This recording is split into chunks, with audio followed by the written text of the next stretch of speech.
En fait, le concept était tellement novateur que on a répondu à le besoin d'énormément de référenceurs. On s'attendait pas du tout, à ce que ça cartonne autant. Nous, on l'avait fait pour nous à la base. Et quand on a vu que le besoin était là, le premier site web qu'on a fait, c'était 3 champs. Dites-nous le nombre de liens, dites-nous quel est votre site et aboulez la monnaie. En fait, on avait vraiment fait un truc standard avec 3 champs. Et j'ai dit à mon associé, si dans 2 jours, si je n'ai pas ramené 20 000 euros, on arrête tout. Et donc 2 jours après, on était arrivé à plus de 20 000 euros. La réaction de mon associé était rigolote, c'est qu'il m'a dit c'est bon, on passe à la V2. Là, on a vraiment monté une plateforme concrète avec bien plus d'options et on a agrégé une équipe de rédacteurs hors du commun. Bienvenue sur l'Entrepreneur en vous, le podcast où vous allez découvrir comment démarrer et développer votre propre aventure entrepreneuriale. Je suis votre hôte Nayer Saïdan et dans ce podcast, je vous fais découvrir des entrepreneurs, des freelances, des auteurs et des gens inspirants qui ont su construire et profiter de la vie dont ils ont toujours rêvé. Prenez un concept qui répond à un besoin urgent, qui vise une communauté bien spécifique, créez un site web très simple, quelques champs et un moyen de paiement, et vous obtenez 20 000 euros en 2 jours et 1,5 million par an quelques années plus tard. C'est le parcours de Rodrigue avec Soumettre.fr qu'il nous fait découvrir aujourd'hui, ainsi que tous les ingrédients qui ont conduit à un tel succès.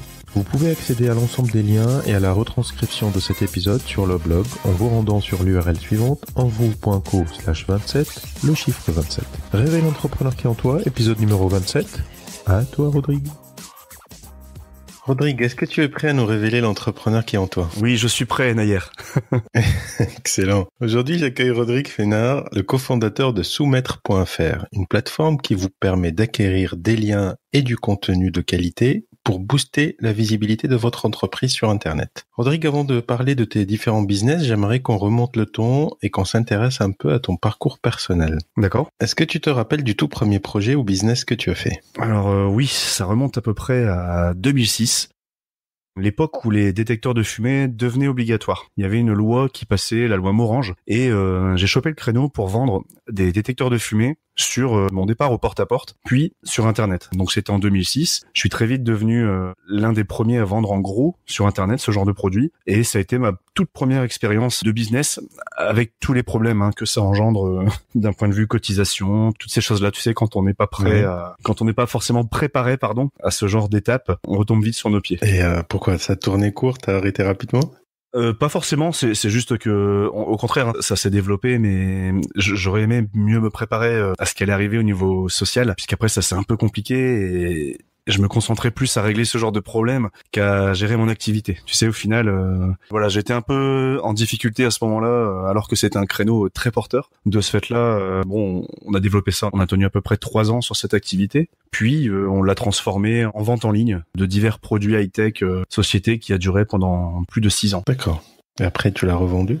Oui, on a revendu, oui. On n'a pas forcément fait un énorme coup, pour être honnête, mais c'était le moment. C'était le moment où Wish est arrivé et Deal Extreme, tu sais, toutes ces plateformes chinoises qui te permettent d'acheter à bas prix. Nous, on faisait ce qu'on appelle le dropshipping dès 2009 en fait. C'était bien avant que ce soit démocratisé comme aujourd'hui. Au bout d'un moment, le marché était très très bien engorgé. C'était le moment, je pense. Est-ce que c'est toujours un bon business alors, le dropshipping?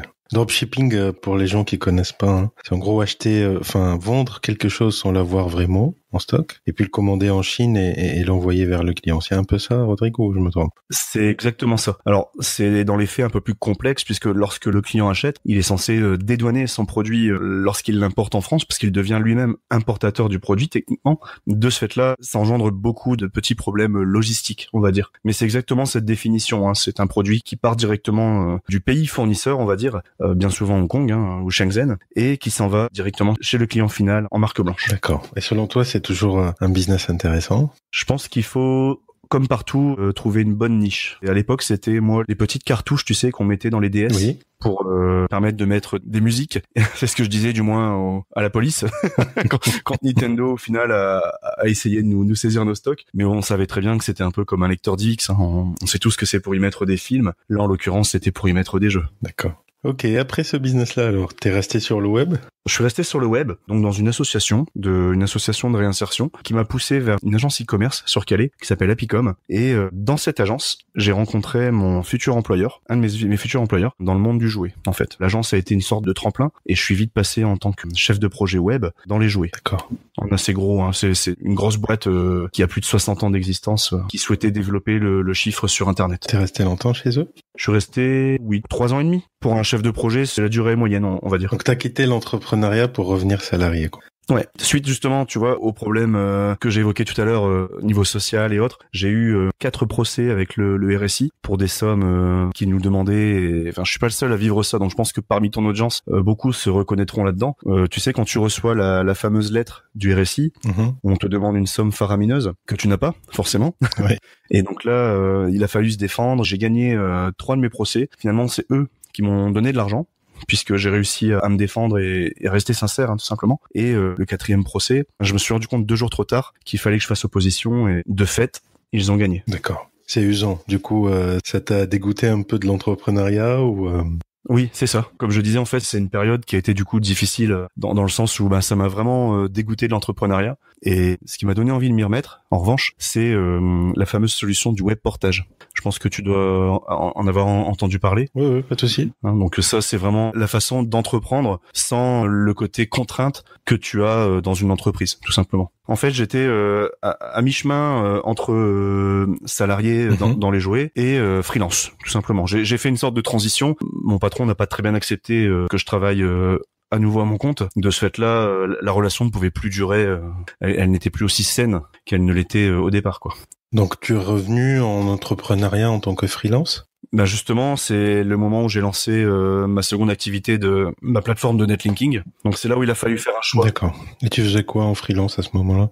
C'est à ce moment-là, en fait, où j'ai eu besoin de beaucoup de sources pour parler de ma plateforme de jouets. Et je me suis demandé comment faire pour agréger énormément de sources. Et c'est là, en fait, où j'ai eu Quand tu dis source d'information ou source de... Des sources de liens. Effectivement, c'est vrai que c'est important de le préciser. Des sources de liens, donc via des plateformes de blog ou des forums, hein, ou autres. Donc j'ai réussi à agréger énormément de ces plateformes. Et à un moment donné, je me suis dit pourquoi pas l'ouvrir aux autres et réussir à en faire quelque chose qu'on arriverait à monétiser, hein, tout simplement, puisqu'on répondait à un besoin qu'ont la plupart des référenceurs. Donc en fait, l'idée c'est quoi? C'est de proposer en la vente des liens dans d'autres blogs ou d'autres sites web qui pointent vers votre site web, ce qui permettra d'avoir un meilleur référencement et être mieux classé dans Google et donc du coup avoir plus de trafic. Voilà, c'est ça. L'objectif, c'est vraiment de gagner en positionnement, de gagner en audience aussi. Donc la plupart des difficultés lorsqu'on cherche ce genre de support pour publier des liens vers ton site, la plus grande difficulté en fait, c'est de trouver ces supports. Et là, ce qu'on a réussi à automatiser, c'est le fait que les gens viennent d'eux-mêmes se mélanger en fait sur cette plateforme, donc mélanger tout type de sources. Et nous, dans l'idée, c'était de pouvoir dire à nos clients, les sources, nous les avons, venez vous inscrire chez nous et nous pourrons publier de façon 100% garantie sur le site d'un de nos partenaires. Donc la personne n'est pas obligée de venir avec son article ou son information, enfin il achète un article dans un autre blog et il aura avec un lien vers son blog à lui. C'est ça? Voilà, c'est ça. En fait, nous, ce qu'on respecte par-dessus tout, c'est le support sur lequel on va publier l'article. Parce que sur ce support, il y a une audience. Cette audience, on estime qu'il faut la respecter. Par exemple, quand un site de comparateur d'assurance veut un article sur turbo.fr, je vais pas forcément dire que le site est le meilleur. Je vais dire pourquoi, mais je vais l'amener dans un article qui va parler au lecteur, qui va vraiment correspondre à la ligne éditoriale du support sur lequel on publie. Parce que pour moi, c'est ce qui va donner toute l'importance au lien qu'il y aura dans ce texte. Et ça donnera envie au lecteur d'aller visiter ce lien. D'accord. Comment s'est passé le démarrage de Soumettre.fr du coup? Il aurait pu très mal se passer, on aurait pu mourir dans l'œuf, dans le sens où on a évolué très très vite. Il a fallu s'adapter de façon chirurgicale, parce que chaque décision qu'on prenait avait un impact énorme. La tarification, le nombre de clients, parce qu'on a explosé du jour au lendemain. Ah, dès le début, vous avez eu beaucoup de clients? Oui, en fait, le concept était tellement novateur que, en fait, on a répondu à un besoin, le besoin d'énormément de référenceurs. On s'attendait pas du tout, parce que ça cartonne autant. Nous, on l'avait fait pour nous à la base. Et quand on a vu que le besoin était là, le premier site web qu'on a fait, c'était 3 champs. Dites-nous le nombre de liens, dites-nous quel est votre site et aboulez la monnaie. En fait, on avait fait un truc standard avec 3 champs. Et j'ai dit à mon associé, si dans 2 jours, si je n'ai pas ramené 20 000 euros, on arrête tout. Et donc 2 jours après, on était arrivé à plus de 20 000 euros. La réaction de mon associé était rigolote, c'est qu'il m'a dit c'est bon, on passe à la V2. Là, on a vraiment monté une plateforme concrète avec bien plus d'options et on a agrégé une équipe de rédacteurs hors du commun. Aujourd'hui, ils sont plus de 40 à rédiger tous les jours pour nos clients. D'accord. Justement, dans cette phase de démarrage, c'était un site web très simple, comme tu disais. C'est ça. Comment vous avez fait connaître cette plateforme-là pour atteindre justement les 1 000 € en 2 jours? En fait, la première source de trafic, ça a été Twitter. Je vais pas le cacher, c'est vraiment, on a étudié après avec le recul. Ça va faire 15 ans qu'on est dans le milieu avec mon associé. Il nous a fallu vraiment très peu de temps pour nous faire connaître au niveau de la plateforme, parce qu'on avait vraiment un réseau hallucinant de référenceurs. Je vais beaucoup en parler dans ce podcast, c'est la communauté qui nous a fait. En fait, d'accord. On a essayé de lancer d'autres projets, on aura peut-être l'occasion d'en parler, où on a fait un flop parce qu'on n'était pas dans la communauté. C'était difficile du coup de reprendre 15 ans à se faire connaître, c'est pas rien en fait. Donc au niveau du référencement, voilà, sans aucune prétention, hein, on a juste en fait une énorme communauté qui soutient derrière et qui relaye, tout simplement. Donc c'est des référenceurs comme toi, quoi, qui sont en recherche de ça pour leurs clients et pour leur site à eux. C'est ça. Alors là où on a été entre guillemets malin, c'est que la plupart de ces référenceurs travaillent en agence. La plupart de ces référenceurs ont des sites à eux qui leur sont propres en tant qu'auto-entrepreneurs et qu'ils monétisent avec de l'AdSense ou autre. Ce qu'on leur a dit, c'est de venir gagner de l'argent avec leur site internet en tant que partenaire, ce qui les a donc incités à s'inscrire, et en parallèle, ils en parlaient pour leurs clients, puisqu'ils y avaient donc un intérêt économique. Donc ça a fait en fait un effet boule de neige où tout le monde était gagnant, nous, le rédacteur, le partenaire, et surtout le client à la fin. Donc la synergie est tellement, je vais pas dire parfaite parce que c'est pas possible, mais on n'est pas loin. On est vraiment pas loin de la perfection, vu que c'est un format gagnant-gagnant. D'accord. Excellent. Et au démarrage, ça coûtait combien un lien chez soumettre.fr? Au démarrage, on vendait ça 8 €. 8 € le lien. On vendait 8 €, on faisait la rédaction, on publiait sur un annuaire et on s'est vite rendu compte que c'était débile de garder ce genre de tarif. C'est pas cher, hein, 8 €. Ouais, voilà, t'as tout compris. De ce fait-là, on publiait sur des sites de moins bonne qualité. Tu te doutes bien que tout allait aussi en dégraissant. Ouais. Donc, à un moment donné, j'ai parlé avec Olivier Lévy de Blog e-commerce qui m'a dit « Rodrigue, si t'as trop de clients et beaucoup trop de demandes, monte tes prix. Tu verras, ça va réguler tout seul. » Alors, ça paraît étonnant de dire ça, sauf que c'est ce qu'on a fait et on a eu toujours autant de clients. D'accord. Donc, ça nous a permis, par contre, de monter en qualité au niveau rédactionnel, de payer un peu mieux les partenaires, ce qui fait que les sites étaient de meilleure qualité. Donc la synergie continuait de prendre, et aujourd'hui on arrive à des liens entre 22 € et plus de 2000 € si tu veux être sur un site à très très forte audience. D'accord, donc il y a une notion de qualité aujourd'hui dans le lien. T'as pas le même prix si tu veux un lien sur lemonde.fr ou tu veux un lien sur un blog inconnu, quoi. Et on est d'accord, c'est exactement ça. Voilà. D'accord, ok. Et vous avez évolué aussi en termes d'offres? Vous faites autre chose que les liens et la rédaction de contenu? Oui, en fait, on s'est lancé aussi dans la relation presse, qui pour moi est un métier totalement différent, où on peut gérer en fait toute une campagne. Il nous est arrivé de faire une campagne papier, ce qui peut paraître bizarre à l'heure du 2.0, mais c'était la demande d'un de nos clients habitués. Je lui ai dit, vas-y, on va le faire, on a les contacts de toute façon, on va t'apporter ce petit truc en plus. Là, ce qu'on est en train de mettre en place, je te l'annonce officiellement, on va lancer l'influence dans quelques semaines. D'accord. Donc là, on va permettre donc de toucher une communauté en fonction d'une certaine catégorie d'influenceurs, et le prix sera en fonction de l'audience que tu vises. Donc quand tu dis influenceurs, c'est un peu les youtubeurs ou les instagrammeurs, quoi. Oui, voilà, c'est ça. C'est toutes les personnes qui ont une audience.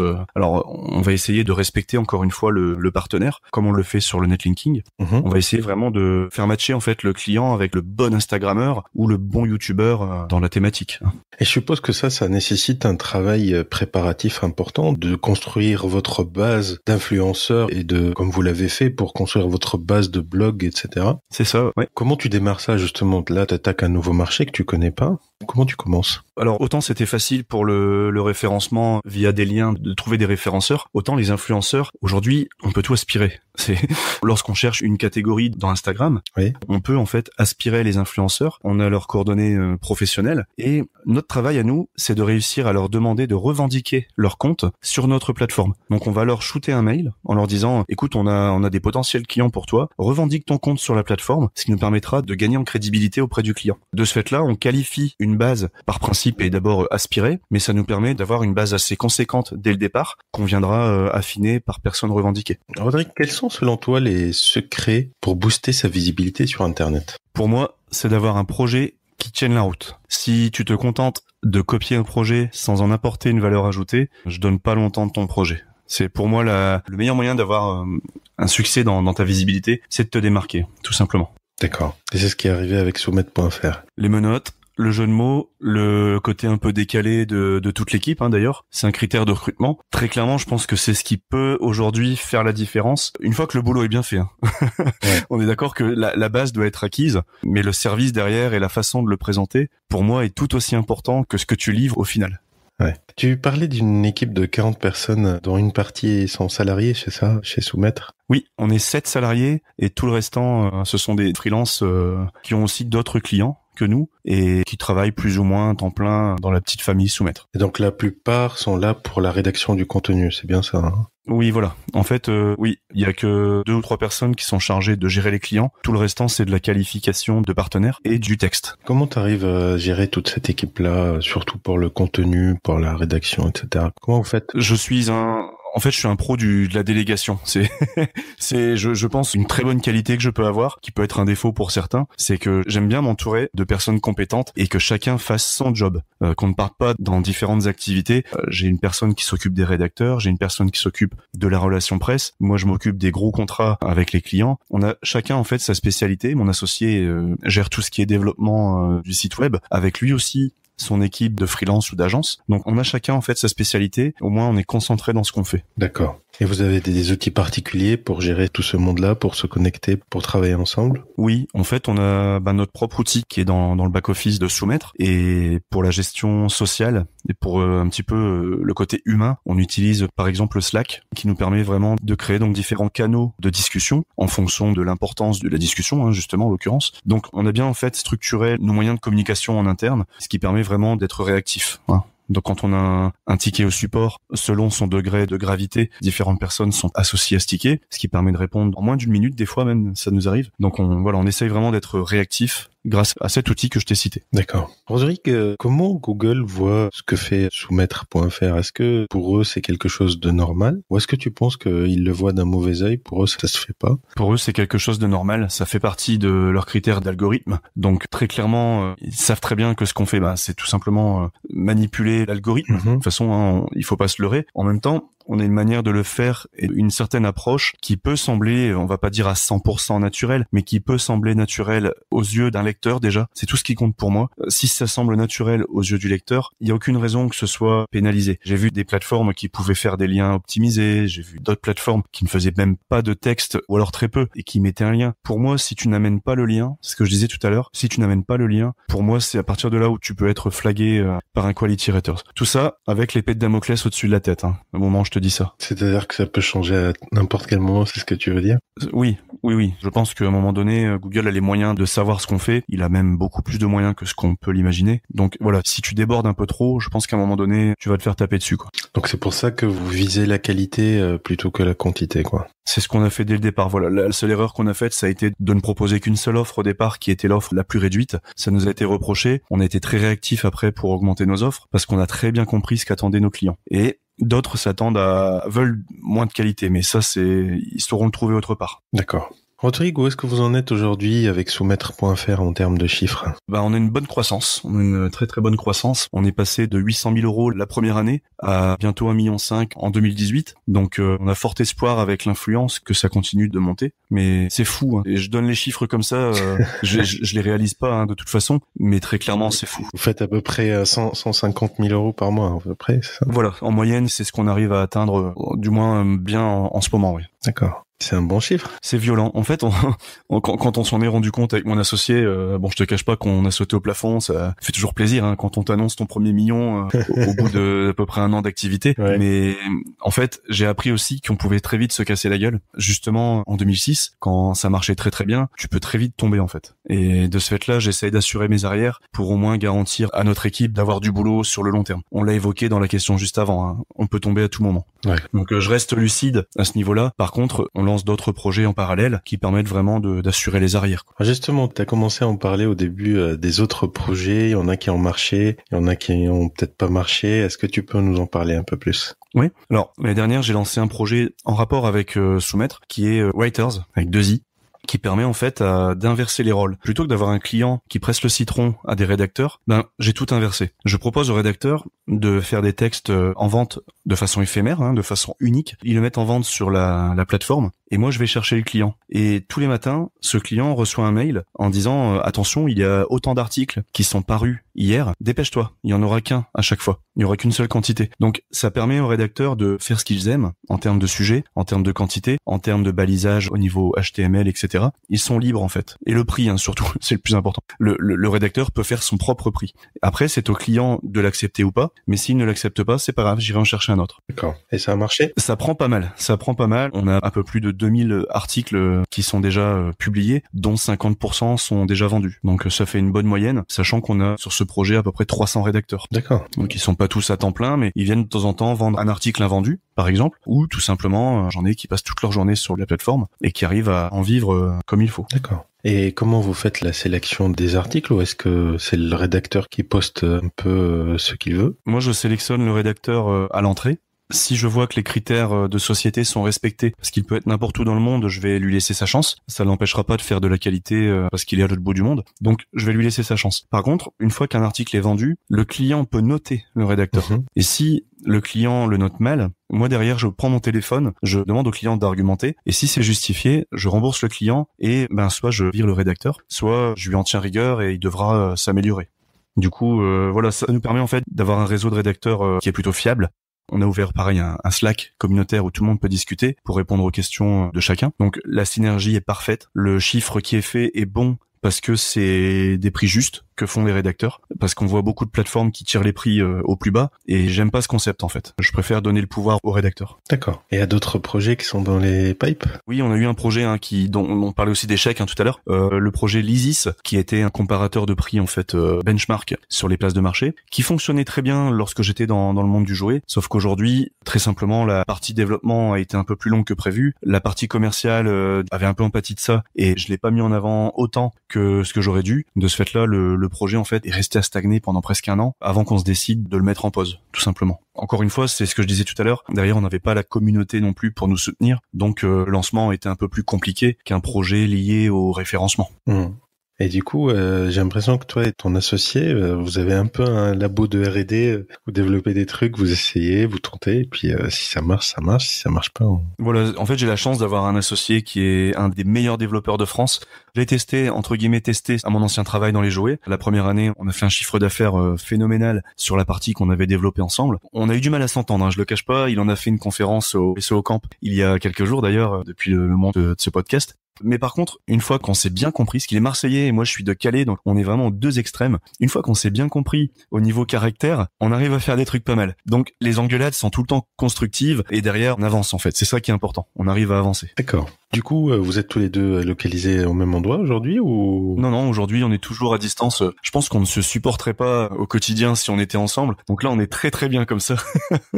on s'entend bien comme ça, c'est deux métiers qui sont différents. Lui, il a besoin des fois de travailler la nuit sous Red Bull. Nous, on a besoin d'horaires fixes pour que nos clients puissent nous appeler. Donc voilà, les deux bureaux sont séparés et je le ferai jamais monter dans le Nord. Il voudra jamais.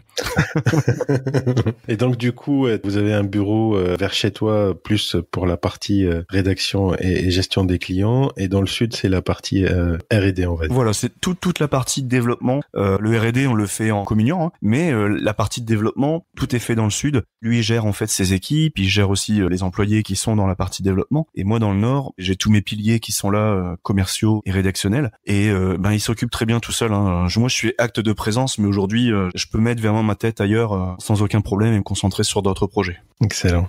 Rodrigue, quel est le meilleur canal marketing que tu utilises pour faire croître Soumettre et Writers? Les menottes.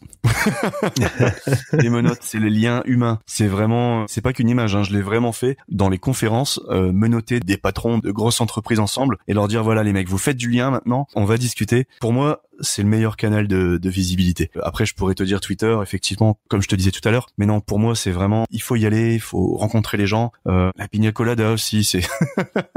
Ouais, il y a pas mal de... C'est souvent, d'ailleurs, autour de l'alcool ou des soirées... L'alcool est dangereux pour la santé, mais c'est souvent dans les soirées d'entreprise où on arrive à faire nos meilleurs clients. Je sais pas l'expliquer. Je suis pas forcément pour les canaux newsletter, etc. Bon, on en fait, mais pas dans le but de démarcher des clients en fait. C'est vraiment juste pour dire de déconner. Quand on sort une nouvelle BD, on va faire une newsletter. C'est de la com, mais pas dans le sens où tu l'entends dans tes questions, où ce serait pour acquérir des clients en fait. Aujourd'hui, c'est vraiment le lien humain qui me permet de convertir en fait. D'accord. Quelle est la typologie des clients que vous avez chez Soumettre ? On a des petites agences, on a des très très grosses agences et on a du client final. Pour être totalement transparent, on préfère travailler avec les agences puisque eux ont un rôle de conseil avec leurs clients finaux, chose que nous, on n'a pas ici. Ce n'est pas notre boulot. Ça, on le revendique. On est juste une plateforme qui avons automatisé pour les aider à faire leur netlinking, mais on ne fera pas de stratégie de A à Z, sauf pour la relation presse et sauf si vraiment le client insiste. Mais la plupart du temps, on préfère rediriger vers des agences partenaires avec qui on travaille très bien, qui sont habitués à gérer les rapports, toutes ces choses-là. Chose que nous, aujourd'hui, on automatise plutôt qu'autre chose. Donc, le lien avec le client dans la présentation des résultats, toutes ces choses-là, on va essayer de l'automatiser sur la plateforme pour avoir un rendu visuel, mais on ne fera pas de présentation PowerPoint chez le client pour ces choses-là, sauf chez les agences. En fait, toute typologie de client est la bienvenue, mais voilà, de préférence les agences, en fait. Mmh. Rodrigue, quelles sont les prochaines étapes clés de la croissance de ton business ? Alors la rédaction, j'aimerais bien qu'on développe un peu plus la partie rédactionnelle. Je m'étais donné comme objectif 25% du chiffre d'affaires en rédaction. On en est encore assez loin parce que le netlinking monte encore. Donc on tire sur un élastique qui continue de grandir. C'est après l'influence et très clairement, après je pense qu'on aura fait le tour en termes de lisibilité via la plateforme Soumettre. Donc on devra passer certainement sur un autre projet. D'accord. Rodrigue, c'est le moment des temps forts. Quel a été le pire moment de ton parcours d'entrepreneur et comment tu as fait pour rebondir ? Pour moi, le pire moment, c'est quand je suis passé à TF1, lorsque je vendais des produits d'espionnage, en croyant que ça allait nous faire un coup de pub hallucinant. Tu sais, passer à 21h le soir dans une émission de Manuel Chin, tu te dis, mon parcours est fait, c'est cool, ça y est, je suis en haut. Et puis tu retombes de haut quand tu t'aperçois qu'ils ne t'ont fait aucune publicité, mais que le lendemain, le service de contre-espionnage vient de saisir tout ton stock pendant 2 semaines. Tu retombes, tu te dis mince, en fait, ok, c'est comme ça que ça marche. Je m'attendais pas à ça. Donc tout s'est bien passé, hein, sauf que au bout de 2 semaines, on en a eu vraiment ras-le-bol parce que le chiffre d'affaires n'était plus là. Mais je veux dire, d'un niveau contractuel, il n'y a pas eu de souci. Même le fait qu'on importait depuis la Chine, moi je faisais tout dans les règles avec des certificats d'homologation qu'on faisait faire en Allemagne sur les produits. Donc voilà, tout était clean, mais blocage 2 semaines. Donc ça, en termes de pire moment, ouais, j'ai celui-là, quoi. Je l'ai encore au travers de la gorge. Donc plus jamais de passage à TF1. Je vais essayer de faire attention maintenant à ce niveau-là, parce que ça peut effectivement se retourner. Alors ça a été une mauvaise expérience, mais ça m'a permis aussi de justifier un poste de chef de projet, parce que quand ton patron te dit mais je vous ai vu à la télé, c'est que vous devez être bon. Alors ça veut pas dire que je le suis, hein, mais en tout cas lui ça l'a rassuré, ouais. De se dire le mec il a quand même réussi à être visible jusqu'au point d'être sur TF1. Donc ça m'a donné un peu de crédibilité, on va dire. A contrario, quel a été ton plus beau moment ? Le premier million. Non, pour être honnête, le plus beau moment, c'est l'embauche. La première embauche que tu fais. Et c'est pas comme avoir un enfant. Hein. Mais très clairement, tu te dis, maintenant, j'ai plus le choix. Je peux pas me planter, quoi. Ouais. Si je me plante, il y a toute une famille derrière en jeu, tu vois. Donc pour moi, ça a été le moment le plus flippant, mais le plus beau en même temps. D'accord. Rodrigue, c'est le moment de l'interview top 5. Le livre que tu recommandes. Alors, il m'a été conseillé par quelqu'un que tu connais, hein, que tu as interviewé il y a pas très longtemps. Le tout dernier, hein, c'est de Dale Carnegie, Pour dominer le stress. Si mon associé nous entend, il pourra confirmer. Je suis un grand stressé. Et ce livre donne des bons conseils. Donc, je suis en train de le dévorer à nouveau, une deuxième fois, pour essayer vraiment de le dominer, hein, tout simplement. D'accord. Tu parles de Jonathan, c'est ça ? Oui, c'est ça, c'est Jonathan, ouais, qui me l'avait conseillé. De WP Media. Il y a pas si longtemps. L'entrepreneur que tu suis ou dont t'es fan ? Alors, au niveau entrepreneur, j'ai pas forcément de nom. Alors je pourrais citer Elon Musk pour son charisme et les coronesses qu'il a. Lorsqu'il veut quelque chose, il l'a et il se donne les moyens. Après, voilà, je suis pas tout à fait d'accord avec tout ce qu'il fait, mais ça reste un entrepreneur quand même abouti qui sait ce qu'il fait, mine de rien, même s'il peut donner l'impression du contraire. Donc ouais, allez, je vais le citer lui, mais juste pour ces côtés-là, on va dire. D'accord. Ton outil en ligne préféré ? Le mien. Après, c'est ce que j'allais dire. Chaque fois que je pose cette question à quelqu'un qui a un outil, il me dit le mien. Après Soumettre.fr. Après Soumettre, j'ai beaucoup d'outils. Alors, je pourrais citer l'outil de Kevin Richard, qui est SEO Observer, qui permet en fait, en un coup d'œil, de savoir tout sur la vie d'un site internet, son antériorité, ce qui va lui arriver, est-ce que tu peux même anticiper certaines réactions du site. Donc quand je parle de réaction, c'est-à-dire le positionnement de ces mots-clés et sur quels mots-clés il est positionné. Donc c'est un outil qui me sert moi au quotidien lorsque des partenaires veulent intégrer la plateforme, puisque ça me donne un rapide aperçu de qui j'ai en face de moi. D'accord. Y a-t-il d'autres outils SEO que vous utilisez et Soumettre ? Bon, on en utilise pas mal, ouais, mais majoritairement, ils sont tous au même niveau que SEO Observer ou en dessous. Donc non, c'est vraiment SEO Observer qui est le seul outil aujourd'hui qui nous sert. Ok. Ton premier conseil pour quelqu'un qui aimerait se lancer aujourd'hui? Le premier conseil, c'est de pas lâcher. C'est quelque chose que j'ai failli faire parce que je me suis dit, non, je vais pas me relancer là-dedans à cause des déceptions dont j'ai parlé tout à l'heure. Et certains de mes amis qui sont aujourd'hui des confrères de travail m'ont dit, Rodrigue, arrête tout, tu tiens quelque chose, fonce. Et en fait, j'ai bien fait de les écouter déjà. Mais voilà, la première chose que j'ai envie de leur dire, c'est surtout de kiffer, quoi. Il faut kiffer. Si c'est pour rester derrière un bureau à faire des croix dans des fichiers Excel pour s'ennuyer pendant encore toute sa carrière, je vois pas l'intérêt en fait. Faut être fier de se lever le matin, quoi. Le meilleur investissement que tu as réalisé pour faire croître ton business, ça pourrait être un investissement en termes de temps, de moyens humains, de moyens financiers, un produit ou un service. Ça a été le moyen humain. Le fait d'avoir des employés, on a vraiment bien structuré la plateforme. Ça a rassuré les clients aussi, de savoir qu'il y avait vraiment du monde derrière. Là où beaucoup sous-traitent, et on le sent, on le voit très clairement, c'est pas un défaut. C'est juste que nous, ça nous apporte en fait un certain galon en plus, le fait d'avoir des moyens humains. Et ça, je le regretterai jamais, puisque j'ai trouvé les bonnes personnes déjà, et elles me le prouvent au quotidien. Comment t'as fait pour les trouver justement? C'est des connaissances très très très proches, ouais. très très très proches, et des gens. Quand je travaillais dans les jouets, une des personnes qui était là-bas avec moi, qui est aujourd'hui mon bras droit, et une personne que je connais depuis 15 ans, qui est dans le rédactionnel depuis très longtemps, à sa manière, à qui j'ai voulu donner la chance, et très clairement, elle s'est épanouie dans ce métier. Donc ouais, j'ai su m'entourer. Et ça a été la plus grande chance, je pense. Parce que je pense que c'est de la chance de trouver les bonnes personnes. Beaucoup d'entrepreneurs se font avoir. Donc c'est vraiment le meilleur investissement que j'ai fait. Ouais. Faire confiance aux gens. Excellent. Rodrigue, merci de nous avoir accordé cette interview. Est-ce que tu pourrais dire à nos auditeurs où est-ce qu'ils peuvent te suivre? Alors vous pouvez me suivre sur Twitter, donc le pseudo c'est Crée un site, CREE1SITE, et sur Soumettre, qui est la plateforme principale, Soumettre, Waiters, ou sur Fénard.fr, qui agrège un petit peu mes actualités, on va dire. Excellent. Merci Rodrigue, à bientôt. C'est moi, je te remercie Naïa. Au revoir. Merci encore à Rodrigue pour nous avoir révélé l'entrepreneur qui est en lui. Je vous rappelle que vous pouvez accéder à l'ensemble des liens et à la retranscription de cet épisode sur le blog en vous rendant sur l'URL suivante envou.co/27, le chiffre 27. Si vous appréciez le podcast et que vous ne voulez rater aucun épisode, abonnez-vous sur envou.co. Je vous remercie d'avoir écouté ce podcast jusqu'à la fin et je vous dis à très bientôt pour un nouvel épisode de l'entrepreneur en vous.